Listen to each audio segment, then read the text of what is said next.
Hello friends, welcome back to our channel. Friends, ఈ వీడియోలో మనం ఈరోజు అన్ని న్యూస్ పేపర్లో వచ్చినటువంటి ఇంపార్టెంట్ ఎడ్యుకేషన్ అప్డేట్స్ అయితే చూద్దాం. సో ఈరోజు అయితే చాలా ఇంట్రెస్టింగ్ అప్డేట్స్ ఉన్నాయి. స్థానికతకు సంబంధించి ఒక ఇంపార్టెంట్ అప్డేట్ మనం ఇక్కడ చూడవచ్చు.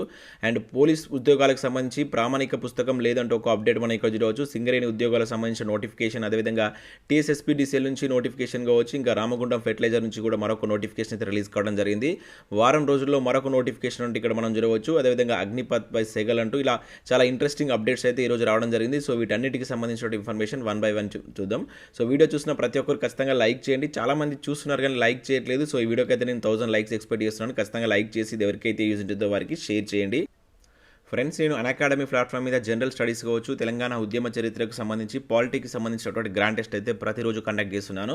సో వీటన్నిటి మీరు ఫ్రీగా రాసుకోవచ్చు. జస్ట్ అకాడమీ యాప్ను డౌన్లోడ్ చేసి ఏపీఎస్సీ టీఎస్పీఎస్సీ కేటగిరీని ఎంచుకున్న తర్వాత తిరుపతి దొమ్మటి అని సెట్ చేస్తే నా ప్రొఫైల్ వస్తుంది. నన్ను ఫాలో కానీ రెగ్యులర్గా మీరు వాటికి సంబంధించిన అప్డేట్స్ పొందుతుంటారు.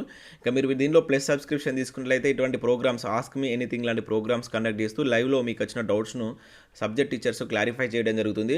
ఇక్కడ గ్రూప్ 1, గ్రూప్ 2 ఎస్ఐ కానిస్టేబుల్ సంబంధించినటువంటి కోర్స్ అయితే అందుబాటులో ఉన్నాయి. ప్రజెంట్ జూన్ టెస్ట్ సిరీస్ అనే క్యాలెండర్ రిలీజ్ చేశారు. దీని ద్వారా మీకు ఫ్రీగా వీళ్ళు సబ్స్క్రిప్షన్ కూడా ఇవ్వబోతున్నారు. గ్రూప్ 1 అదేవిధంగా ఎస్ఐ కానిస్టేబుల్ సంబంధించినటువంటి ఫ్రీ మాక్ టెస్టులు కండక్ట్ చేసి స్కాలర్షిప్ అవార్డ్స్ కింద మీకు ర్యాంక్ 1 నుంచి ర్యాంక్ 4 వచ్చినటువంటి అభ్యర్థులకు ప్లస్ సబ్స్క్రిప్షన్ అనేది ఫ్రీగా ఉంటుంది. వీటికి సంబంధించి ఇక్కడ మీకు జూన్లో దాదాపు ఒక 4 టెస్టులు కండక్ట్ చేయబోతున్నారు. సో వీటన్నిటికి సంబంధించినటువంటి లింక్స్ నేను కింద డిస్క్రిప్షన్లో ఇస్తాను. మన కోడ్ SIT10 అనేటువంటి రెఫరల్ కోడ్ని మీరు యూజ్ చేయడం ద్వారా వీటన్నిటికి సంబంధించినటువంటి ఎగ్జామ్స్ రాసుకోవచ్చు. సో వీటికి సంబంధించినటువంటి అప్డేట్స్ మీరు పొందవచ్చు. ఫ్రెండ్స్, ఈరోజు న్యూస్ పేపర్లో వచ్చినటువంటి అప్డేట్స్ కనుక చూసినట్లయితే మనకు ఫస్ట్ అప్డేట్ వచ్చేసి ఉద్యోగార్థులు స్థానికత ఇలా అంటూ మనకు ఈనాడు న్యూస్ పేపర్లో ఒక ఇంపార్టెంట్ అప్డేట్ అయితే రావడం జరిగింది. 1 నుంచి 7 వరకు తెలంగాణలో ఎక్కడ విద్య అభ్యసించినా 4 నుంచి 7 వరకు రాష్ట్రంలో ఒకే ప్రాంతంలో చదివిన స్థానికత వర్తింపు స్పష్టం చేస్తున్నటువంటి రాష్ట్రపతి నూతన ఉత్తర్వులు అంటే ఇక్కడ ఒక అప్డేట్ మనం చూడవచ్చు. సో స్థానికతపై చాలామందికి ఇంకా కొన్ని అపోహలు అయితే ఉన్నాయి. వాటికి సంబంధించి అసలు రాష్ట్రపతి ఉత్తర్వులో ఏం మెన్షన్ చేశారనేది ఈరోజు మనకు ఈనాడు న్యూస్ పేపర్లో క్లియర్ ఇవ్వడం జరిగింది. ఎందుకంటే రీసెంట్గా మనకు గ్రూప్ 1 ఉద్యోగాలకు సంబంధించి కూడా ఈ 120 రూపీస్ కొంతమందికి అయితే ఇంకా ఫీజు చెల్లించాలి, వాళ్ళు స్థానికేతరులు అంటూ మెసేజ్ రావడం జరిగింది. సో దానికి సంబంధించి కూడా దీనిలో అయితే వాళ్ళు చర్చించారు. ఒకసారి ఇక్కడ చూసినట్లయితే రాష్ట్రంలో పెద్ద ఎత్తున ఉద్యోగాల భర్తీకి ప్రకటన వెలువడడంతో అభ్యర్థులు ఉత్సాహంగా దరఖాస్తులు చేసుకుంటున్నారు, ప్రిపరేషన్లో మునిగిపోతున్నారు. మరోవైపు రాష్ట్రపతి ఉత్తర్వుల్లో స్థానికత నిర్వచనంపై స్పష్టంగా వివరణ ఉన్నప్పటికీ కొద్దిమంది అభ్యర్థుల్లో ఇంకా సందేహాలు తలెత్తుతున్నాయి. ఇంకా పలు ఉద్యోగ ప్రకటనలు వస్తాయని ఆశిస్తున్న నేపథ్యంలో అసలు స్థానికత అంటే ఏమిటో, రాష్ట్రపతి ఉత్తర్వులో ఏముందో ఒకసారి పరిశీలిద్దామనేటువంటి టైటిల్ తోటి ఇక్కడ ఇవ్వడం జరిగింది. మనకు 2018లో జీవో నెంబర్ 124 పేరా నెంబర్ 7లో స్పష్టంగా పేర్కొన్నారని చెప్పేసి ఇక్కడ ఇచ్చారు. స్థానికతకు సంబంధించి ఈ స్థానికత నిబంధనలకు లోబడి మనకు పోలీస్ నియామక బోర్డు రీసెంట్గా ఎస్ఐ కానిస్టేబుల్ కావచ్చు, అదేవిధంగా టీఎస్పీఎస్సీ గ్రూప్ 1 పోస్టులకు నోటిఫికేషన్ అయితే వేసినట్లు ఇక్కడ ఇవ్వడం జరిగింది. ఇక్కడ చూసినట్లయితే దరఖాస్తుల సమయంలో అభ్యర్థులు 1 నుంచి 7వ తరగతి వరకు చదివినటువంటి పాఠశాల వివరాలు నమోదు చేయాలని చెప్పేసి మెన్షన్ చేశారు. అయితే ఇక్కడ గ్రూప్ 1 పరీక్షకు తెలంగాణకు చెందినటువంటి SC, ST, BC, EWS, ex service మెన్తో పాటు నిరుద్యోగులకు పరీక్ష ఫీజు 120 రూపాయల నుంచి మినహాయింపు ఇవ్వడం అయితే జరిగింది. ఆయా కేటగిరీల అభ్యర్థులు ప్రాసెసింగ్ ఫీజు 200 రూపాయలు మాత్రమే చెల్లించాలి. అయితే రాష్ట్రపతి ఉత్తర్వుల్లో స్థానికత ఉత్తర్వుల ప్రకారం స్థానికేతరులైన 2700 మందికి రూపాయలు 120 రూపీస్ చొప్పున పరీక్ష ఫీజు చెల్లించాలని వారికి ఎస్ఎంఎస్లు పంపారు. సో స్థానికత విషయంపై అపోహలు తొలగించేందుకు జీవో నెంబర్ 124 పేరా 7లో చదవాలని ఆ జీవో పేరాను కాపీని కమిషన్ వెబ్సైట్లో పొందుపరిచారంటూ ఇచ్చారు. అంటే వారికి వాళ్ళు స్థానికేతరులు అంటూ చెప్తూ 120 రూపీస్ అదనంగా చెల్లించాలని ఒక 2700 మెంబర్స్కి అయితే మెసేజ్ పంపినట్లయితే ఇచ్చారు. అయితే స్థానికత అసలు ఏమింది, ఉత్తర్వుల్లో ఏముందనేది కూడా ఇక్కడ క్లియర్గా మెన్షన్ చేశారు. వాటికి సంబంధించి ఒకసారి మీరు క్లియర్గా చదవండి. చాలా లెంతీగా ఉంది కనుక సో నేను ఇక్కడ ఎక్స్ప్లెయిన్ చేయట్లేదు. ఈరోజు ఈనాడు న్యూస్ పేపర్ చూసుకోండి, లేదంటే దీన్ని ఒకసారి స్క్రీన్ షాట్ తీసి చూసుకోండి, మీకు అర్థమవుతుంది అసలు యాక్చువల్గా రాష్ట్రపతి ఉత్తర్వుల్లో ఏమి ఇచ్చారనేది మనకి క్లియర్గా అయితే మెన్షన్ చేశారు. సో మరి ముఖ్యంగా ఇక్కడ సెకండ్ పాయింట్ చూస్తే మీకు అర్థమవుతుంది. రాష్ట్రంలో ప్రభుత్వ ఉద్యోగాలకు పోటీపడే అభ్యర్థులకు 1 నుంచి 7వ తరగతి వరకు రాష్ట్రంలో ఎక్కడ చదివినా, లేదంటే 4 నుంచి 7 వరకు వరుసగా రాష్ట్రంలో ఒకే ప్రాంతంలో చదివితే తెలంగాణ స్థానికత అభ్యర్థి అవుతారని రాష్ట్రపతి ఉత్తర్వుల్లో స్పష్టం చేస్తున్నాయి. 4 నుంచి 7 వరకు ఏ ఒక్క ఏడాది ఇతర రాష్ట్రాల్లో చదివినా తెలంగాణ స్థానికత అర్హత లభించదని ఆ ఉత్తర్వులో ఉంది. సో 1 నుంచి 3వ తరగతి వరకు ఇతర రాష్ట్రాల్లో చదివినా అభ్యంతరాలు ఉండవు అని చెప్పేసి దానిలో మెన్షన్ చేసినట్లు ఇక్కడ తీయడం జరిగింది. ఇంకా మిగతా వారికి మీకు 1 నుంచి 7 వరకు కావచ్చు, 4 నుంచి 7 వరకు చదివితే ఏ విధంగా ఉంటుంది అనేటువంటి వివరాలు కూడా ఇక్కడ క్లియర్గా మెన్షన్ చేశారు. ప్రతిదీ మీరు చూసుకోండి. అండ్ నెక్స్ట్ ఇక్కడ పోలీస్ పరీక్షకు ఏ పుస్తకం ప్రామాణికం కాదంటే ఇక్కడ చూడవచ్చు. ఫలానా పుస్తకం చదవమని చెప్పం, అభ్యంతరాలపై నిపుణుల కమిటీదే తుది నిర్ణయం అంటే ఇక్కడ పోలీస్ శాఖ వెల్లడించినట్లు ఒక అప్డేట్ చూడవచ్చు. సో పోలీస్ నియామక మండలి వెల్లడి. సో ఇక్కడ చూసినట్లయితే పోలీస్ పోస్టుల రాత పరీక్షల సిలబస్కు ఏ ఒక్క పుస్తకం ప్రామాణికం కాదని రాష్ట్ర స్థాయి పోలీస్ నియామక మండలి TSLPRB స్పష్టం చేసింది.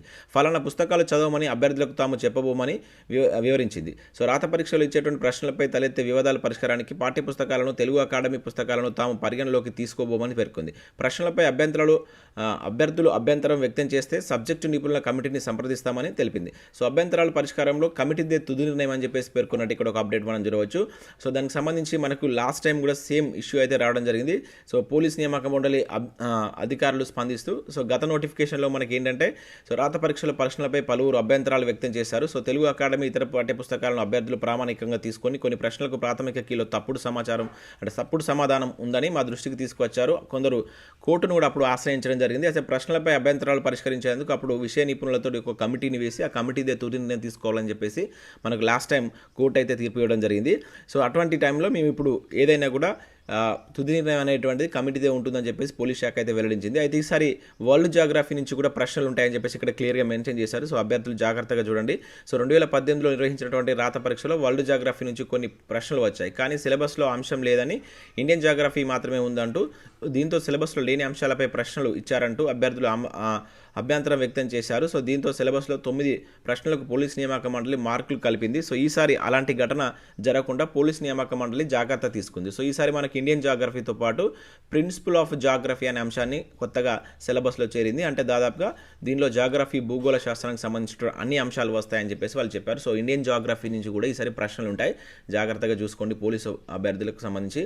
సో సింగరేణిలో 177 కొళ్లకు నిన్న ఈవినింగ్ నోటిఫికేషన్ అయితే వచ్చింది. ఆల్రెడీ మీకు నేను దానికి సంబంధించినటువంటి వీడియో చేశాను.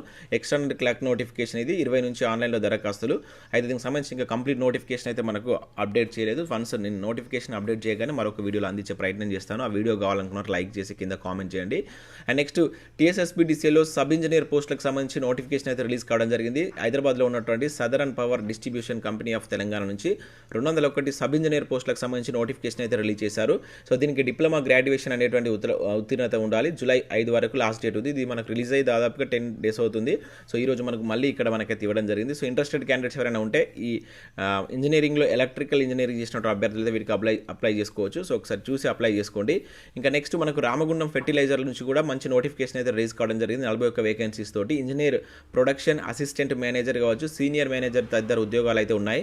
సో జూలై 1 లాస్ట్ డేట్ ఉంది. ఆన్లైన్లో మీరు అప్లై చేసుకోవాల్సి ఉంటుంది. మీరు ఒకసారి ఈ వెబ్సైట్కి కనుక వెళ్ళినట్టయితే మీకు పూర్తి వివరాలు అండ్ దానికి సంబంధించిన అర్హతలు అన్ని మీకు తెలుస్తాయి. చూసి మీరు అప్లై చేసుకోండి ఇంట్రెస్ట్ ఉన్నటువంటి అభ్యర్థులు. సో జిల్లా ఏరియా వైద్య కళాశాల పోస్టులకు వారంలోగా నోటిఫికేషన్ అంటే ఇక్కడ ఒక అప్డేట్ చూడవచ్చు. సో ఇక్కడ జిల్లా ప్రాంతీయ ఆసుపత్రిలో వైద్య కళాశాలలో ప్రొఫెసర్లు కావచ్చు, అసోసియేట్ ప్రొఫెసర్లు, స్పెషలిస్ట్ వైద్యులకు నియామకానికి వారంలోగా నోటిఫికేషన్ వెలువడుతుందంటూ ఈ ప్రక్రియ 2 నుంచి 3 నెలల్లో పూర్తి చేస్తామంటూ మనకు వైద్య ఆరోగ్య శాఖ మంత్రి హరీష్ రావు అయితే ఇక్కడ పరిగిలో జరిగినటువంటి ఒక మీటింగ్లో మనం మరొక నోటిఫికేషన్ గురించి అయితే ఇక్కడ వ్యక్తపరిచినట్లు ఇక్కడ ఇవ్వడం జరిగింది. సో మనకు జిల్లా స్థాయిలో ఉన్నటువంటి పోస్టులకు సంబంధించి వారంలోగా మరొక నోటిఫికేషన్ రిలీజ్ చేయబోతున్నట్టయితే ఇక్కడ ఒక అప్డేట్ చూడవచ్చు. ఇక నెక్స్ట్ అగ్నిపథ్పై సెగల్ అంటూ ఇక్కడ ఒక అప్డేట్ చూడవచ్చు. నిరుద్యోగుల ఆందోళనలు హింసాత్మకం. సో రైళ్లకు నిప్పు, బస్సులు ధ్వంసం, బీహార్లో బీజేపీ కార్యాలయంపై దాడి, ఆ పార్టీ ఎమ్మెల్యే సహా 6గురికి గాయాలు, హర్యానాలో పోలీస్ వాహనం ధ్వంసం, ఢిల్లీ, యూపీ, రాజస్థాన్లోనూ ఆందోళనలు, 34 రైళ్లు రద్దు, మరో 8 మధ్యలోనే నిలిపివేత, ఇంకో 72 రైళ్లు ఆలస్య ప్రయాణం. సో దేశ భద్రతపై కక్కుర్త, కాంగ్రెస్ పథకాన్ని రద్దు చేయాలని లెఫ్టినెంట్ పార్టీలు. సో నిరుద్యోగులకు సహనానికి అగ్ని పరీక్ష అంటూ రాహుల్ అంటే ఇక్కడ చూడవచ్చు. సో రీసెంట్గా మనకు అగ్నిపథ్ అనేటువంటి ఒక పథకాన్ని తీసుకురాబోతున్నట్లు బీజేపీ ప్రభుత్వం అయితే ప్రకటించింది. దానిలో కొన్ని నియమ నిబంధనలు అయితే ఎవరికైతే ఈ నిరుద్యోగులకు కొంచెం కఠినంగా ఉన్నాయంటే 4 years ట్రైనింగ్ ఉండి దానిలో 25% తీసుకోవడం అనేది కరెక్ట్ కాదంటూ ఇట్లా పలు అనుమానాలు అయితే వ్యక్తం చేస్తూ దానికి సంబంధించి ఆందోళనలు అయితే చేపడుతున్నట్లు ఇక్కడ చూడవచ్చు దేశవ్యాప్తంగా. సో అగ్నిపథ్పై ఆందోళన అంటూ మరి ఇక్కడ బీహార్, హర్యానాలో కూడా నిరసనలు చేస్తున్నట్లు ఇక్కడ ఈరోజు దాదాపుగా అన్ని న్యూస్ పేపర్లో ఈ అప్డేట్స్ అయితే వచ్చాయి. ఇక నెక్స్ట్ అంగట్లో అవుట్సోర్సింగ్ పోస్ట్ అంటే ఒక అప్డేట్ చూడవచ్చు. మెడికల్ కాలేజీల్లో అవుట్సోర్సింగ్ కొలువుల నోటిఫికేషన్. రామగుండంలో 235, జగిత్యాలలో 235. సో సరసమైన ధరలకు ఉద్యోగాలంటూ దళారుల ఆశ్రయించవద్దంటూ అధికారులు అంటే ఇక్కడ మనం చూడవచ్చు. సో ఇక్కడ మరొకసారి అవుట్సోర్సింగ్ జాబ్కి సంబంధించి దళారుల యొక్క దళారులు డబ్బులు ఇస్తే ఉద్యోగాలు ఇస్తామని చెప్పేసి ఎక్కడైతే మనకు రామగుండం కావచ్చు అండ్ జగిత్యాలలో రిలీజ్ అయినటువంటి అవుట్సోర్సింగ్ ఉద్యోగాలకు సంబంధించి ఇటువంటి ప్రచారం చేస్తున్నట్లు ఇక్కడ ఒక అప్డేట్ ఇచ్చారు. సో వీటిని నమ్మకూడదని చెప్పేసి అధికారులు అయితే చెప్తున్నారు. మరి చూద్దాం ఎలా ఉంటుందో. సో ఇది మనకి ఈరోజు సాక్షి న్యూస్ పేపర్లో వచ్చినటువంటి అప్డేట్. ఇంకా ఖాళీల భర్తీలో సర్కారు నిర్లక్ష్యం అంటూ చూడవచ్చు. సో బీజేపీ ఉద్యోగాల భర్తీ ప్రక్రియను వేగవంతం చేయాలని బీజేపీ రాష్ట్ర సీనియర్ నాయకుడు గూడూరు నారాయణరెడ్డి ప్రభుత్వాన్ని డిమాండ్ చేశారు.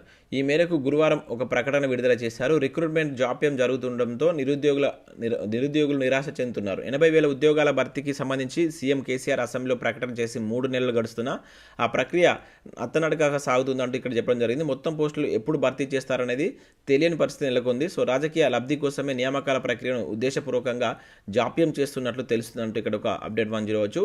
సో ఈరోజు వెలుగు సక్సెస్ న్యూస్ పేపర్లో మనకు సార్క్ అదేవిధంగా బ్రిక్స్ బీమ్స్టెక్స్ సంబంధించినటువంటి న్యూస్ అయితే ఇవ్వడం జరిగింది. సో తెలంగాణ స్పెషల్ అని చెప్పి చూడవచ్చు. సో అన్ని ఉద్యోగాలకు యూజ్ అయ్యేటువంటి టాపిక్ మనకి ఇక్కడ నుంచి ఈ అంతర్జాతీయ సంస్థల నుంచి కంపల్సరీ 1 లేదా 2 బిట్స్ అయితే ఉంటాయి. సో ప్రతి ఒక్కరు ఈ వెలుగు సక్సెస్ న్యూస్ పేపర్ డౌన్లోడ్ చేసుకొని చూడండి. మీకు 100% మీ యొక్క ప్రిపరేషన్కి యూజ్ అవుతుంది. ఇక టీచర్ల పరస్పర బదిలీలకు మోక్షం అంటూ చూడవచ్చు. విద్యాశాఖకు నేడు ఫైలు 20 ఉత్తర్వులు కోర్టు తీర్పులకు లోబడే వారికి బదిలీలు అంటూ చూడవచ్చు. సో టీచర్ల పరస్పర బదిలీలకు సంబంధించి ఈరోజు అయితే సీఎం కేసీఆర్ దగ్గరికి ఫైల్ అయితే వెళ్ళింది. సో 20 ఉత్తర్వులు అయితే వెలువడే అవకాశం ఉన్నట్లు ఇక్కడ మనకు సాక్షి న్యూస్ పేపర్లో ఒక అప్డేట్ అయితే ఇచ్చారు. సో ఇవి మనకు వివిధ న్యూస్ పేపర్లో వచ్చినటువంటి ఇంపార్టెంట్ ఎడ్యుకేషన్ అప్డేట్స్. వీడియో నచ్చితే లైక్ చేసి మీ ఫ్రెండ్స్ అండ్ ఫ్యామిలీకి షేర్ చేయండి.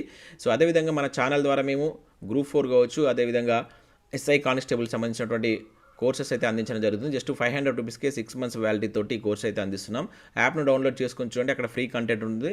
ఆ కంటెంట్ విన్న తర్వాత మీకు నచ్చితేనే కోర్సు బై చేయండి. ఇంకా కరెంట్ అఫైర్స్ పీడిఎఫ్స్ ఉన్నాయి. టెస్ట్ సిరీస్ తెలంగాణ ఉద్యమ చరిత్రకు సంబంధించిన టెస్ట్ సిరీస్ కూడా అందుబాటులో ఉంది. 150 రూపీస్కి మీకు చాప్టర్ వైజ్గా 3000 బిట్స్ అయితే అందించడం జరుగుతుంది. ఇంకా నెక్స్ట్ తెలంగాణ చరిత్రకు సంబంధించి కూడా ఈరోజు మేము కొత్తగా ఇంకొక టెస్ట్ సిరీస్ అయితే లాంచ్ చేయబోతున్నాం. సో వీటన్నిటి మీరు చెక్ చేయడం కోసం ఒకసారి యాప్ను డౌన్లోడ్ చేసుకొని ఇక ముందు మంచి కంటెంట్ అయితే మీకు అందుతుంది. Thanks for watching. Thank you.